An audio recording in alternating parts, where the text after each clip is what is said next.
everyone. Welcome to the Epic Vision Zone. My name is Jane Applegath, a former award-winning stockbroker, television producer, serial entrepreneur, yoga instructor, and now founder of the Epic Vision Zone.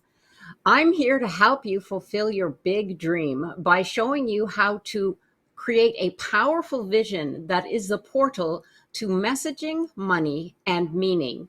Because what you say and why you say it is the key to achieving epic success on your own terms. That's why here at the Epic Vision Zone, we bring you some of the world's most influential people to inspire you to hit the go button on your epic life. A big thank you to everyone for joining us here today. W.E.B. Du Bois wrote, "There is no force equal to a woman determined to rise." Simon T. Bailey is the author of Ignite the Power of Women in Your Life, a Guide for Men, the book destined to spark worldwide movement. In fact, Simon has committed to a life of purpose that sparks individuals and organizations to lead countries, companies, and communities differently. This current mission caps an illustrious career as a Hall of Fame keynote speaker and renowned advisor to companies in diverse industries. His framework is based on 30 years' experience in the hospitality industry, including serving as sales director for Disney Institute in Orlando, Florida. As a prolific author and speaker, Simon has worked with Signet Jewelers, Salesforce, T-Mobile, General Mills, and Hilton Hotels, just to name a few. He has 3 online courses featured on LinkedIn Learning that reach professionals in over 100 countries. Recently, Simon became a certified Caritas coach, leading with heart-centered intelligence. I can't wait to dive into that. His approach is grounded in caring science, which focuses on preserving human dignity and wholeness. It is Simon's Goldcast video about a conversation with his daughter that inspired this book and the movement and post that has spurred 90 million views on Facebook. Imagine that. Welcome, Simon. Thank you so much for joining us here today. Oh, thank you so much. So good to be with you. Well, I am so excited to dive into this topic, and I can imagine that it sparked a movement because coming from a man and writing a book that we have to listen to the women, Simon and I had a little discussion ahead of time. It is just hysterical, I have to say. So not hysterical, but very important too. So Sure. give us some idea of what inspired you. I know your conversation with your daughter, but what inspired you to write Ignite the Power of Women in Your Life, a Guide for Men? So you heard about the conversation with my daughter, and I went to a therapist at the request of my divorce attorney. And the therapist, Anita, said to me, whatever you don't deal with will eventually deal with you.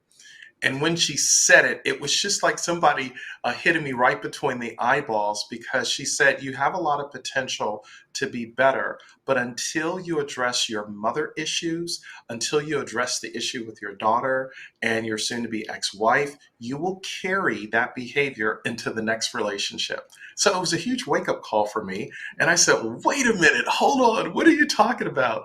And so after going to therapy once or twice a month, 1 to 2 hours a month, doing the work, I recognize that when I get right with all of the women in my life, that me fulfilling my potential is unlimited. Wow, that is so powerful. Hallelujah. What can I tell you? Now, was your therapist a woman? Yes, her name was Anita. Anita, she's Oh, been yes. practicing for 40 years, has more degrees than a thermostat, and she's the real deal. Wow, I have to say it's amazing, isn't it, Simon, how one sentence can Yes. turn the light bulb on. And it's Yeah. that perspective, right? Like that just hit you. I love that. What did she say? Can you just repeat that once more so our audience can solidify that in their minds? Yeah, she had did the research on me prior to coming into the therapy appointment, and she said, whatever you don't deal with will eventually deal with you. And so she was inviting me to look in the mirror and do the work. Yes, that we all have to put that sentence up on our mirrors. It's so powerful. Absolutely.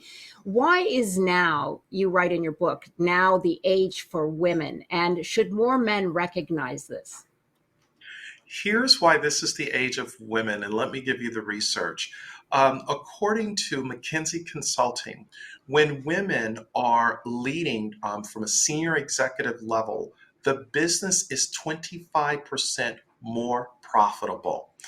As you know, right now, there are more women in college than men. So, what that means in the years ahead, women will be elbowing men out of white collar positions in companies and organizations. And here's the other interesting thing: 85% of consumer decisions and spending is made by women.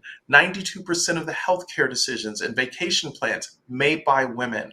65% of the automobile purchases made by women. And in fact, the NHL, National Hockey League, has just identified their fastest growing population of fans are women. Wow. Yes. So businesses have got to be thinking, if they are going to move into the future, how do they ensure that women are leading or co-leading the discussion of where the organization can go? And how do organizations begin to look at how do they attract women into the organization? How do they activate their genius and their brilliance? And how do they intentionally advance women to help move the business forward? And this is not just big corporations, this could be small, mom and pop. How are you ensuring, if you have a daughter or a cousin or a female colleague that's working in there, how do you invite her to think and use her brilliance to move the business and organization forward? Yes, I could see how incredibly important that is, and I love that you broke down all those statistics so that, people can get an idea of branding and marketing and speaking in a woman's way, because like you Mhm. said, they are the decision makers in so many aspects of not only life but in business as well. Yes, And I believe, if I'm not incorrect, that number is growing. In other yeah, words, the number of women getting involved, making decisions, owning the finances of the household is growing. Yes. it is. Abs- It really is. And businesses and organizations or even communities that want to thrive must welcome, now more than ever before, the female energy, the yin and the yang, that different perspective that creates better outcomes for everyone. Absolutely. I love that you said that, the yin and the yang, the energy, because yeah, I'm a big believer in that. So emotional honesty, and thank you for that answer, by the way. You, in your book, you have written emotional honesty is the combination that opens the vault of a woman's soul. Oh, I love that, by the way. So it just touches me. Tell us what you mean by that, and what does authentic emotional honesty look like in a man? Emotional honesty is just simply saying, I don't know what I don't know. Mm. Sometimes men tend to pretend that they know and they make it up as they go along. So I'll give you a quick example. I was talking with a gentleman not too long ago, and he said they had posted a position for in their company, and they wanted men and women to apply. And there were probably be about 7 to 8 traits that they had identified. Well, women were not applying. And the reason they were not applying is because they didn't feel that they had all of the traits. Whereas men were applying, and let's say they only had 3 of the 7 or 8 traits that were needed, they figure out that they could bluff their way through it and figure out the rest. So the difference between men and women, right? And when they went and did the deeper dive and began to talk to women, they said, yes, you do have the ability, go ahead and apply. So emotional honesty is really coming to the place to say, I don't know what I don't know. And guess what? Women know that sometimes men don't know and they make it up, but they're just waiting for us to show up and to be truthful to say, well, I guess I don't know. Right, right. I could see that being difficult in a professional environment Mhm. because you don't want to admit that you don't know. Is there another way that a man could broach that question without seeming like he's he's not doing himself a favor? I'm just curious. Yes. So, one of the examples is in my own journey, and this is personally and professionally. What I realized, there were some instances where I was in over my head. And if I went to my then spouse and said to her, you know what, I really don't know the answer to this, and I'm not going to even pretend like I know. Will you help me? She would step up and say yes. Mhm. But what I recognize is I didn't have to have all the answers, and I didn't need to be right all the time. She was just waiting for me to acknowledge that she was brilliant and that she could take the lead and find the solution. But sometimes what prevented emotional honesty was for coming forth was ego. Ego is Mm. edging goodness out. And when you move the ego aside to say, can you help me? That's where you really discover how to partner. In professional circles, if you say to a colleague, you know what, I may say something that it might not come out right. Will you extend me grace to help me understand why what I just said totally nosedive? How can I say it better? That's emotional honesty. That's releasing the need to be right and to pretend and to truly become open to say, how do I grow through this moment? Wow. We need to get you going around the world, Simon. I mean, that is a whole new language for men to approach it. Can you extend me grace? See, a woman would resonate with that so much that she would be, yes, whatever you need. Tell me Mhm. how can, because that's kind of our language. But it's powerful. It really is. I mean, words are so important. But thank you for giving us that example because, like I know, and and most men, it's often very difficult for them to say, I don't know what I don't know. So those were great examples. So you being an advocate for women, what should men do right now to be advocates for women professionally and personally? Number one, champion their ideas. If you're sitting Mm. in a meeting and a woman has just shared an idea and there's crickets, no one is endorsing it, supporting it, or giving feedback, but then a few minutes later, another guy will say, hey, I had this idea, and it's a takeoff from her idea. It's your responsibility as an ally to say, time out. You just poached her idea. We need to give her credit and let her share why this idea is important. So, number one, be a champion for women. Number two, understand how do you give women a hand up, not a hand out. What do I mean? Mm. If there are projects or opportunities to help innovation happen, how are you ensuring that you're making a female a part of that team, if not leading the discussion? Why? Men sometimes have a linear view of how to see things. Women have a 360-degree view of how to solve something. So if you give a woman a problem, she will give you a dissertation because of how she's wired. So it's important to ensure that you are helping her move forward in contributing to the organization. And if there's a third one that I would ask is really understand the difference between selective hearing and authentic listening. When I talk about selective hearing, sometimes you hear what you want to hear because you don't see a woman as she is, you see her as you are. So you see her and talk to her through your lens. But when you shift to authentic listening, you understand the same letters that spell the word listen, spell the word silent. So you'll say, Mm. here's what I heard you say. Is this what you meant? Can you unpack that for me? Can we drop a pin and can you tell me more? And it's in the tell me more that she knows that you've moved from communication to connecting to what's most important in that moment. Mm. I love this is that is so I love that you said moving from communication to connection. And Connection. also, yeah, connection is so important, especially for women. I mean, it really Yeah. is.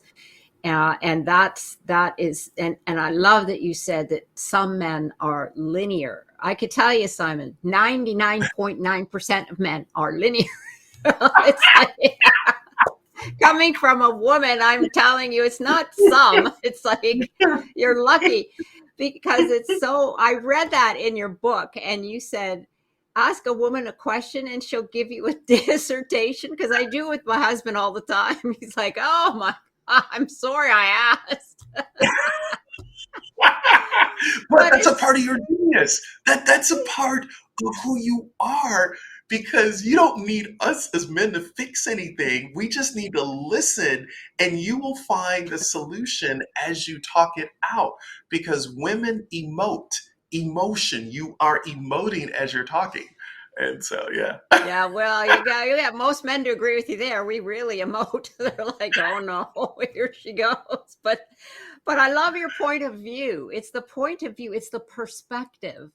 You see that you're changing that habitual listening and like, oh no, here she goes again. But maybe it's like, oh, maybe I should tune in and hear what she's really saying. I know you get a lot of pushback from some men on that one, but beautiful. I I do. love it. So, why are men intimidated by women in the workplace, and what can be done to bridge the gap of the inequities? So the first thing I hear from men in a world of Me Too, right?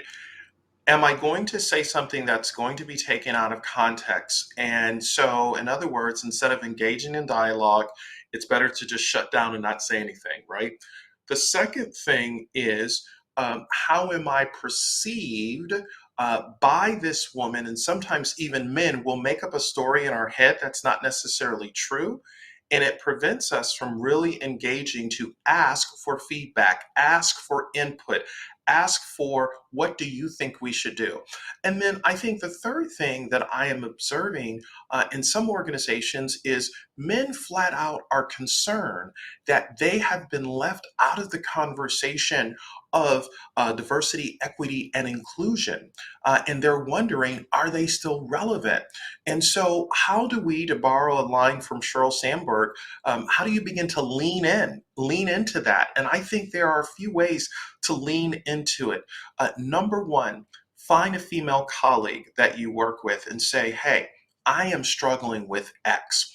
I trust you enough to come to you to say, can you help me think about what just went down in this meeting or this particular assignment? How should I approach it? And I don't want to walk on eggshells, but I want to make sure that I'm appropriate and that I'm being a good team player.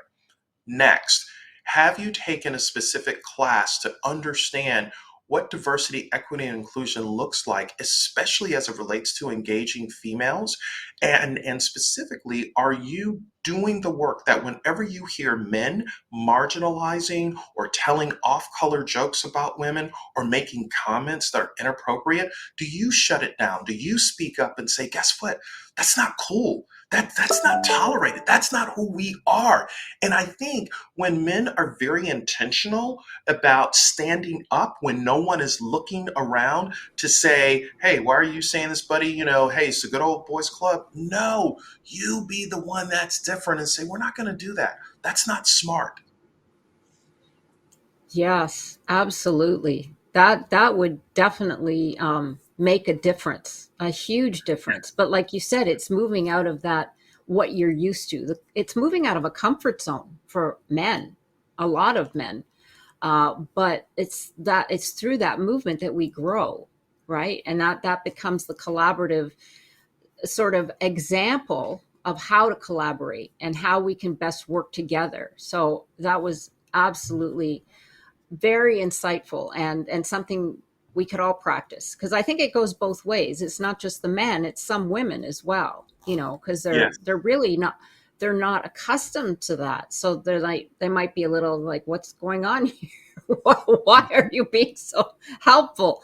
But still, yes, absolutely, I could see why you're doing, we'll get into that later about presentations, but yes, this is a topic that really is, I could see it just catching on like wildfire. Why are men afraid to be open, so honest and vulnerable with women, even with the women that they love? From the time men are raised, we are taught never to cry. Don't let them see you sweat. Don't be emotional because you will be perceived as a wuss. You don't have a backbone. And if you feel a tear coming on, suck it up because men don't cry, right? And if you are vulnerable, it might be a sign of weakness, which then impacts your masculinity, right? But what we have come to realize that invulnerability is strength, because invulnerability is your power, is your power to come from a place of emotional congruence. Emotional congruence, as defined by Rabbi Harold Kushner, is you have the alignment of your head, your heart, and your hands. So when men are taught that vulnerability is not making you less masculine, but it's making you more in tune with everyone around you, then you show up differently. Because so I'll give you an example. So I'm in therapy, and all of a sudden I'm just like, oh my goodness, I gotta spill my guts, right? And then I'm encouraged to write a letter to my ex, really just expressing, hey, you know what? I knew our marriage was over, but I wanted to pretend like everything was okay. And I said, wait a minute, that's the problem. I've been pretending because I didn't want to open up, and I wanted to keep the mask on to impress people who didn't give a rip about us, because we had to project something to society. And we were already experiencing death by a thousand cuts in our marriage. And vulnerability was to show up and say, let's take the mask off and let's just talk about what's really going on. And when I reached that place in my own journey and I started having conversations with men, well, here's what I began to discover.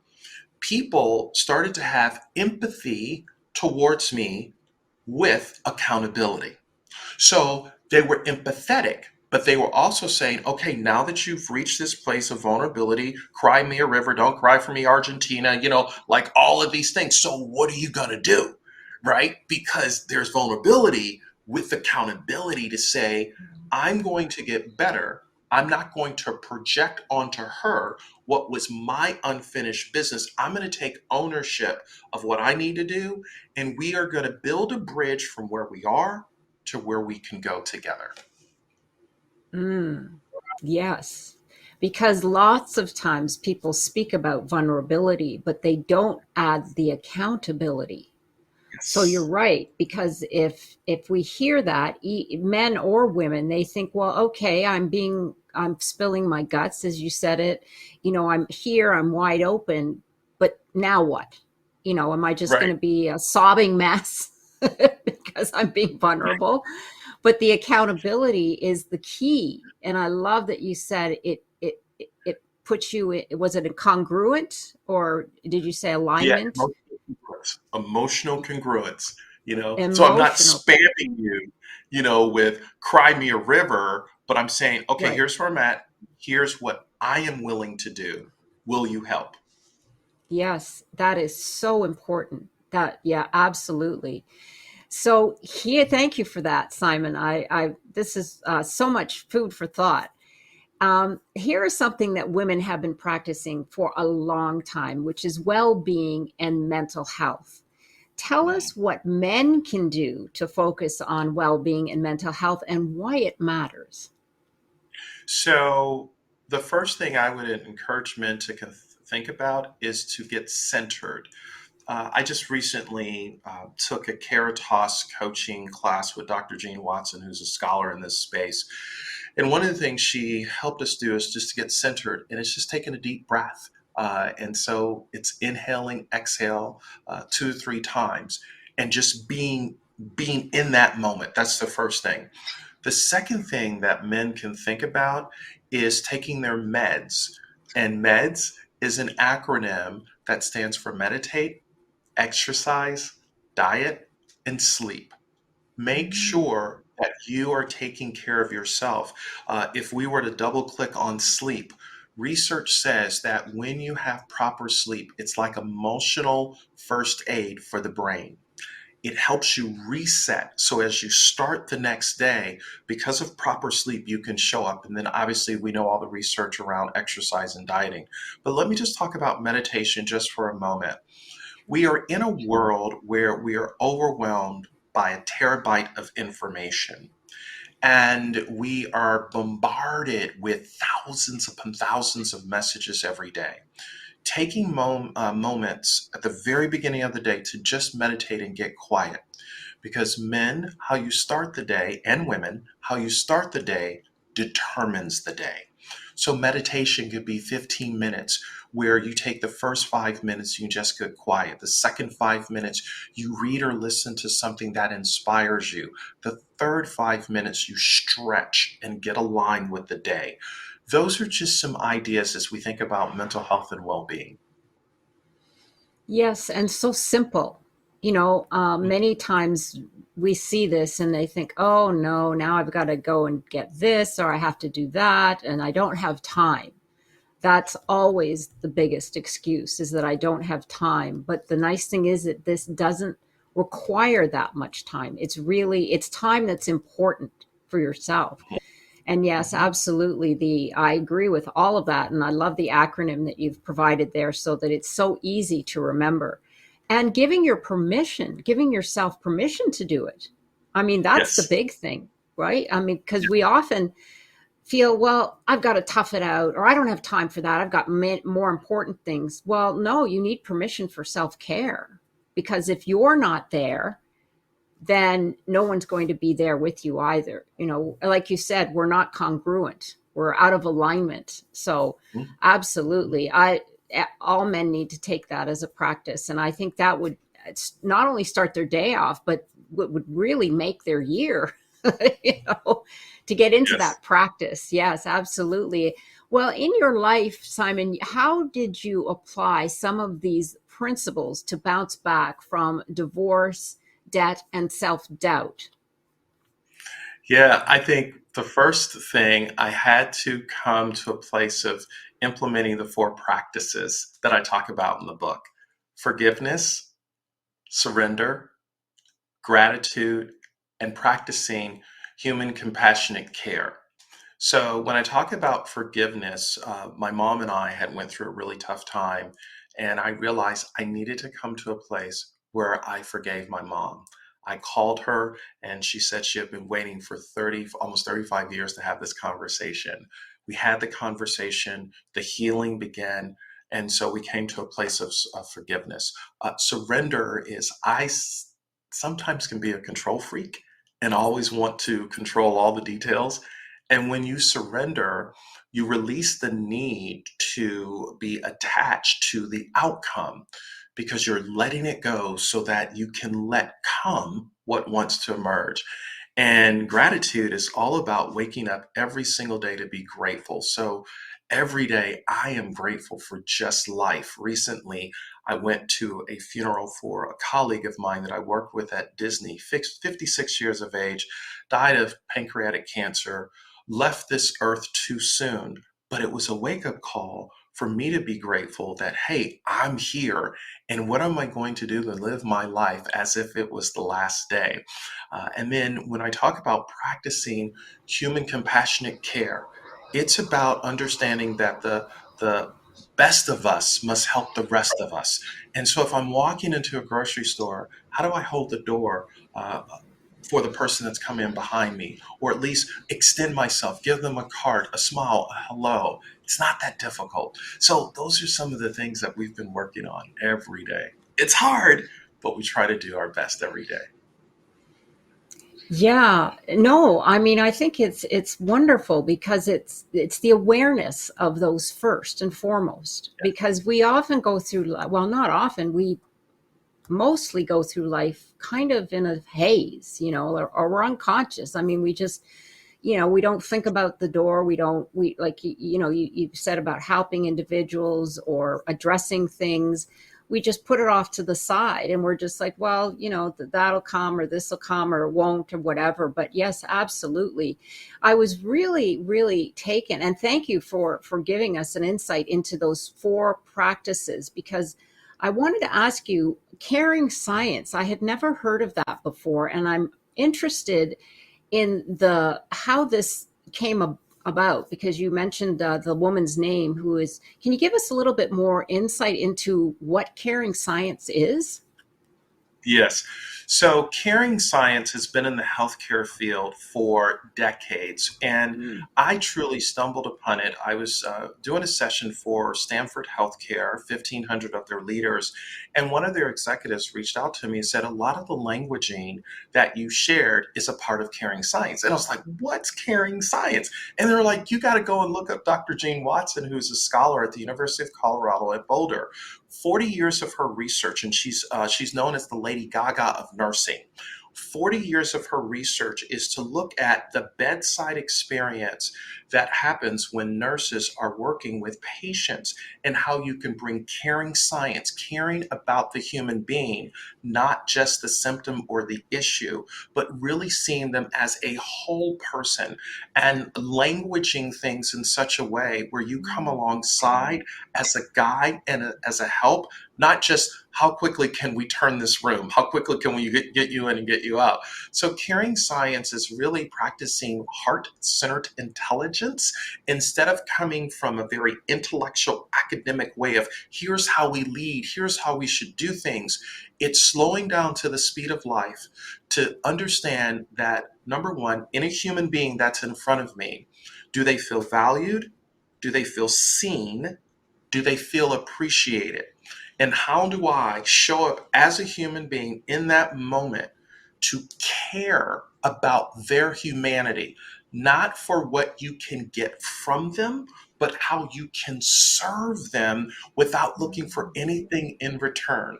So, caring science is slowing down to the speed of humanity to say, in this moment, how do I come alongside you and honor you for whatever is going on, and let you know that you matter and you belong, and I am here in this moment with you? That's caring science. Mm. That is incredible. I'm definitely going to have to look that up. And I could see how that evolved from being at the bedside of patients and the nurses that deal with them in that way, hopefully, but yeah, I love that. Slowing down to the speed of life. Yes, Wow. yes. There's a And sentence that go ahead. I've never said that before, but that just came out of me. That's how I think about it.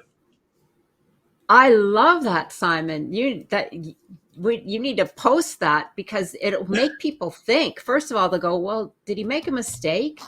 But then when you unwrap the caring science with it, that's one of those sentences that, like I say, that sticks with you. I mean, I love words, and I know how powerful statements can be, and that is so it really makes you stop and think. Absolutely, because this is the sort of environment that we are creating for ourselves. And we're not slowing down to the speed of life. We are speeding up to the speed of nothingness. I mean, we're forgetting our humanness. And actually, that's interesting, because that was one of the things that Eckhart Tolle mentioned, where technology might become an issue, not because it provides us with so much connection and knowledge, which is really an asset, but the downside is that if we do forget how to connect as a human, because it takes away our humanness, so that, Oh boy, that was fabulous. Thank you so much for unpacking that. And I'm so glad I asked because it really, I was curiosity. So, a man's core philosophy, what are some of the dangers of men not paying attention to their own core philosophy? They will follow men who have a need to push women down as they prop themselves up. When men do not have a core philosophy, they will follow whoever has the loudest megaphone. And whoever has the loudest megaphone might not be the person that has the best character, because whoever has your ear has your life. A man can never take you to a place that he has not been himself. So when a man really has a core philosophy, he is always mindful of his character, because character happens when no one is looking. So a core philosophy helps you, number one, understand your vision. Number two, live your purpose. And number three, always be in a mode of selfless service instead of selfish service. Hmm. There's another one, selfless service instead of selfish service. Mhm. Yes, because when we give, we receive. And it's so powerful. I know you've been in sales, I've been in sales, and it's so interesting. The, I was taught way back in the day, the hardcore sale, especially being in the brokerage business. It's like, I want, I need, give me, what it is. Uh, and now things have changed and we have so much more information and philosophy on how we as humans work, our minds, our brains, our hearts, everything, and the energy and so on and so forth. So yes, core philosophy is so important. Just tell me a little bit about how a man would unpack his core philosophy. Like what would be some of the questions he could ask himself? First of all, who are the most influential people in your life? Because I can tell you where you'll be 5 years from now by those who you associate with. And sometimes, and this happened in my own life, sometimes you're married, but you're not associating with men who are marriage minded. So who's in your sphere of influence? That's the first thing. The second thing, Eric Hoffer, a noted philosopher, says in times of change, the learners will inherit the earth, while the unlearned will find themselves beautifully equipped to live in a world that no longer exists. So, who is challenging you to learn, unlearn, and relearn? What books are you reading? What conferences are you going to?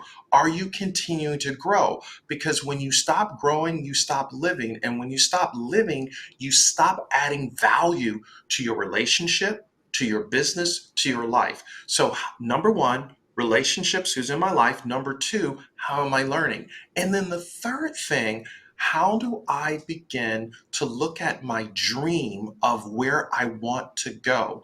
And how do you look through the windshield of what's possible instead of the rear view mirror of where you have been? Because the moment you begin to focus on that dream literally pulls you into the future through the power of imagination. You begin to daydream in the imagination, which is image a nation. So the images show up in the dream to pull you forward instead of backward. And all of a sudden, what you continue to focus on shows up, because there's only two things you have in life: you have energy and time. How do I put my energy and time to the image, the dream that is moving me forward instead of backward? Beautiful. Just absolutely beautiful. I so believe in what you said. You can't change the past, but we can create the future. And absolutely, learning and all of that was perfectly said and so powerful. So yes, and that applies to everyone. Men, women, and the young people as well. Imagination is so important. because what you focus on, that where your focus goes, your energy flows. Yes. So, Yes. in simple Yes. terms, yes, absolutely. Thank you for that. So, taking action, what's the first action a man should take once he's read your book? Oh my goodness. So the first thing I would encourage him to think about is, who is the woman in your life that needs to be celebrated right now? What would it be like to write her a letter? And I know this is a page out of The Notebook, the movie, but number one, write her a letter. Number two, instead of just saying to her you love her, tell her why you cherish her. And then number three, think about the other women in your life. It might be your daughter, it might be your sister, it might be a niece, it might be a cousin, your mother in law. Find one thing to appreciate and value about them and tell them, and make it a point to do this early and often. That's how you can take action right now. And also really decide that when you do this, why you're doing it. I believe the outcome for you is that you will be celebrated. Number two, you will be seen as an ally and an advocate. And number three, you'll be seen as a person that is willing to come alongside women to share with them what makes them awesome. Great. I love it. Taking action. Yes, absolutely. That's one of the things that we can't just plan, we have to take the action. So those are perfect. Absolutely. Women and your book. Is this just for men? And what should a woman know about it? It's for women as well. In fact, we've heard from women all over the world who have gotten more out of it. They said, I've gotten more out of it than my husband or spouse or friend. We just got a call the other day from the folks at Meta or Facebook. They are looking at the book and perhaps bringing it into their organization for their women's resource group. So it's definitely for women. And some of the key takeaways is, I invite women to think about, how are you doing right by other sisters that you work with, other women? Mm. How are you ensuring that you're being an advocate and an ally as well? Yes, absolutely. I could see that. I mean, this book is applicable. It's like I said, I have read the book, and I have to say, I want to share this with the audience. It is engaging, it is fun. It's one of those books that you can just open and flip and find something profound, something to spark your energy, something to learn. And I love that, and it's got some great visuals in it. So, and just some great tips. So yes, as a woman, I've really enjoyed the book. My husband hasn't read it yet, but I'm going to give it to him to read. But absolutely, I can see where Meta would reach out to you or any other female organization, because it actually helps us understand men more as well, and then where we can help. But see, that's a woman. We're always looking to nurture and learn and grow. And it was interesting. I just wanted to go back a little bit. You said that when things are changing, you want to learn what's changing or you get left behind. Well, just as a little insight, I do get on quite a few platforms with coaches, some of the large ones. And do you know, Simon, the majority of the people on those that are learning and growing and trying to work with this ever changing world that we're in now, that is just going to continue to change, they're mostly women that are on those platforms. There's just a handful of men, and I don't know, maybe it's because it's not, Wow. they're all not all led by females, a lot. I'm Mhm, sure you've mhm, heard, like yourself, top coaches. So you are in mhm. that realm, and it's really interesting. Yeah, very, very interesting. So I feel what you're saying, and I really, really, I do believe that we are on the cusp of things making a changing and turning over. So, a question for you: what's one life lesson your work has taught you that you think everyone should learn at some point in their life? I think the life lesson is releasing the need to be right and being Mm, open for what wants to emerge for who you become in the process. yes, absolutely. I agree with that 100%. So, where can our listeners find you, Simon, and get a copy of Ignite the Power of Women in Your Life? Yeah, they can go to ignitethepowerofwomen.com. And when they go to the website, they'll see that we have a free 1 year impact plan that they can create and download. And also, there's a 6 week e course that we have created for individuals to go deeper. And we're going to be releasing Ignite the Power of Women in Business, which will be a 6 week e course, all right there at ignitethepowerofwomen.com. Wonderful. Is that e-course just for men or is it for women as well? It's for women as well. We've already had a corporation reach out to us, and they're going to pilot the 6 week course for men and women. Because what I realize is that you need each other. You can't, Yeah. you can't have men working on something and women working on something. You need each other. So there's a 36-page workbook that goes with it. There's some videos of me teaching in just digital snackables and inviting people to really operationalize this mindset into their organization, both men and women. Oh my gosh, that's fantastic. I need to, I encourage everyone to check it because all of these things that you've been talking, I'm sure they're talking about are all woven into these teachings and they're so valuable, not only Yes. professionally, but personally as well. I just wanted Mhm. to ask you a quick question on your LinkedIn classes. What were they centered on? Because that's a big So, platform for professionals. yeah, the first one is building business relationships. Everything that I've learned in 30 years comes down to business is done with relationships. The second course is leading through relationships. So a person has been working in an organization, they get promoted, where you don't leave your friends, but how do you now lead them? And then the third course is called Finding a Sponsor. One of the things that I learned the hard way in corporate America is that we've been taught you need a mentor. Yes, you do. And you need a sponsor, someone Mm. who sits in a room that you don't have access to, that can use their brand relevance and their brand credibility to help elevate your career. So, how do you find a sponsor? Those are the three Mm. courses. Wonderful. They sound so valuable. Thank you for sharing that. Mhm. Presentations. Are you speaking to audience now about this topic? Yes, I'm so excited. So, yes, I'm speaking to organizations about this topic of Ignite the Power of Women in Business because I think it's so important right now, especially as companies are looking for innovative breakthroughs. And I just believe you got to unlock the potential of women and do it consistently and appropriately. Yes, I could see that. Now, for presentations, people can go to your website as well and find information how to book you, et cetera, et cetera.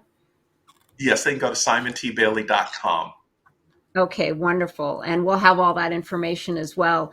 What are you most excited about now in your life? You know what? I'm so excited to hear from individuals who have read the book and are doing the work. A gentleman from South Carolina got on a plane, flew to Orlando, where I live, a few weeks ago, and he said, "This book saved my marriage." I heard from another guy who said, "I read this book, I'm blown away." I got an Instagram message from a woman at the beach, said, "I just read your book." I have sent out a message to everyone that follows me that said she got so much out of it. So I wrote the book from a very deep place. I literally get raw, real with everyone. It took me 3 years to write it. But to get the feedback that it's helping individuals, that means more to me than anything. And then here's the best part, we are giving proceeds, a percentage of the proceeds from the book to Global Servants International, which Mm. specifically work with young girls in Thailand and Africa to ensure that they do not experience human sex trafficking, but they fulfill their education, they live in a decent home, that they're fed. And so I just said, we got to tie this all together. So the Yeah. ability to help girls around the world, for my wife and I, we think that's just so important. And that's what encourages us now more than ever before. Oh my gosh. And I could feel that your energy just went through the roof, which is so exciting because you're right. You're giving, and in giving back, Yes. you receive. And that is so important, so vital. Yes, I definitely want to share that as well. So, any last words that you would like to share with our audience before we go? I would just simply say to everyone listening to us, When you ignite the power of women in your life, it's counterintuitive. You actually ignite the power within yourself, and Mm. women are the benefactor. So find a woman today that's near and dear or important to you in your life, and just identify three things that you appreciate about them and tell them why you're sharing it Mm. with them. And just don't do it once, do it early and often. You need to put that on social media as a challenge to men. Here's a challenge I for you men. Oh my gosh. I mean, even if like a fraction of them did that, it would be fantastic. Can you imagine the ripple? It would hopefully it would become a movement. but know what's so but that interesting. I was recently speaking at an event and I challenged all the men to pick up their phones and to order flowers and send them to their wives, not because they were in trouble, but to carry this message forward. I got an Instagram message for a guy that said his wife was bawling after she got the flowers because it was a surprise. She wasn't expecting it. And I said, that's the point. yeah, it's because you don't give them just on a special occasion. It's just because, Mhm. because you're appreciated or you're recognized or the love, Yes. wow. That is fabulous, Simon. I challenge you to do that at every presentation to all the men in the audience. It's true. I think it's great. That's fantastic. Put it on Meta when you get in there, because I'm not going to say if, I'm going to say when, because I know you will get in there. So that would be ginormous. They could put a whole world challenge out there. All the men Yes. send flowers to the one you love. Yes. Fantastic. I Just love it. because. Yeah, just because. Yeah, just because. And of course, some of them will think, okay, what has he done wrong now? But we don't need to go there. So, because we're here on the Epic Vision Zone, Simon, I have one last question for you. If your life were an epic story, what would the title be? Wow, the title would be Spark Individuals to Lead Countries, Companies, and Communities Differently. Mm, yes, I love that. I could see that for sure. Well, thank you once again, Simon, for joining us here. I have learned so much, and it has been a true pleasure. I encourage everyone to be sure to check out Simon's website at simontbailey.com and to be sure to get your copy of his fabulous book. I absolutely love it. It is just like I said to Simon earlier, it's fun, it's engaging, it's informative, and it's a must have for anywhere that you go, and it's easy and fast to read. And you can also find Simon's contact information and more on the Epic Vision Zone bio pages. So be sure to check that out. And follow me on Instagram at Jane Applegath. And don't forget that you can reach me at janeapplegath.com, where you can grab your free download, The Keys to Your Dreams. Looking forward to hearing from you soon. This is the Epic Vision Zone, transforming your dream into epic success.